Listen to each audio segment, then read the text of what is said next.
Dr. Howie Purcell. And I'm Dr. Hamilton Wetzel. We're both chiropractors here at Integral Health Studio.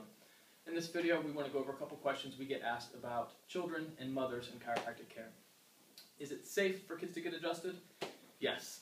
It's gentle, safe, and effective for kids to be adjusted. Kids have the same stressors as adults, and in fact, by the time they're 13, the average kid has over 1,000 traumas to their spine just from carrying heavy backpacks, sports injuries, trips and falls, you name it, just from being a kid.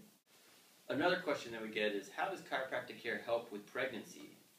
We see several pregnant mothers here at our office, and it's actually been shown to help have a better pregnancy as well as an easier labor. And in our office, we are certified through the International Chiropractic Pediatrics Association to safely and effectively adjust pregnant women and their children. Thanks a lot. Hope to see you soon.